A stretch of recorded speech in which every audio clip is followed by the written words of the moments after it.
Enoch, translated in the Quran as Idris in Arabic, Idris alayhi salam. Idris alayhi salam, he was a prophet of Allah subhanahu wa ta'ala. And some of our scholars consider him to be the second prophet after Adam alayhi salam. Some consider him the third after Sheeth. And some of our other scholars consider him the first prophet. Allah subhanahu wa ta'ala knows best. And the Prophet Muhammad sallallahu alayhi wa sallam, he said, Idris was a prophet.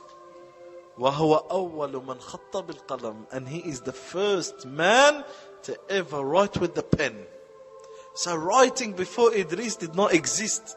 And Abdullah ibn Abbas, he describes Idris alayhi salam. He was a man who was tall, he was very good looking, he was very calm, he had a full grown beard, and he spoke very, very clearly. When he spoke, he was calm. When he walked, he lowered his gaze and looked on the ground. And he was a very collected individual, calm and collected. And he used to ponder and reflect. Very quiet. Hardly speaks only if there's a need. Kathir al-ta'ammul, contemplates a lot. He came as a prophet not to stop people from shirk or to call them to the correct information, but rather to help stop and call people away from acts of corruption which they knew were corruption, away from their desires, as we know, such as zina and the act of killing, the act of murder, the act of proudness, the act of corruption, to call them away from that. And it is said also in our history books that Idris alayhi salam was the first to take up arms against another army, to fight against injustice, to protect the innocent. When he saw the corruption spreading, especially among the people of Qabil, and that corruption is spreading even within the people of Idris, so Idris alayhi salam declared war against the corrupt people. And he prepared an army of horsemen and people walking, fighting against the people of Qabil and the corruption of the people of Qabil. And Allah subhanahu wa ta'ala gave victory to Idris alayhi salam. Allah subhanahu wa ta'ala revealed to Idris one day that Allah will give him the rewards of all the good deeds of mankind every single day. They say Idris alayhi salam, he was told by Allah subhanahu wa ta'ala that, "O Idris, from those who have followed you, anyone who does good deeds, at the end of the day, you will have all those good deeds doubled for yourself." Now that is something amazing. This is a status. Imagine others do good deeds and you getting the reward of it. So he was very happy. And he knew that his death was approaching.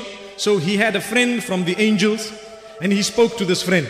He says, "You know, Allah has promised me this reward. And I'd like to amass a lot of reward before I go. So why don't we speak to the angel of death? Let's see what he has to say. To say, look, just try and see if you can seek permission to prolong a little bit." So Idris said, "I want to live longer." The angel carried him on his wings and went up into the heaven, the skies. When it was the fourth heaven, they met the angel of death. And the angel spoke to him. And the angel of death said, "But where is Idris?" He replied, "He is upon my back." The angel of death said, "How astonishing! I was sent and told to cease his soul in the fourth heaven. I kept thinking how I could cease it in the fourth heaven when he was on earth. Then he took his soul." His ruh was taken away whilst he was still in the fourth heaven. And Rasulullah sallallahu alayhi wasallam confirms in Sahih al-Bukhari, in an authentic narration, that when he went up for Mi'raj, he met Idris alayhi salam in the fourth heaven. That is as much as we know about the life of Idris alayhi salatu wasalam. And this is why some of the Mufassirin say, when Allah says He raised him to a high level, He is speaking of literally, Allah took him up physically to the top and then his soul was taken there. Idris alayhi salam died. And time passed.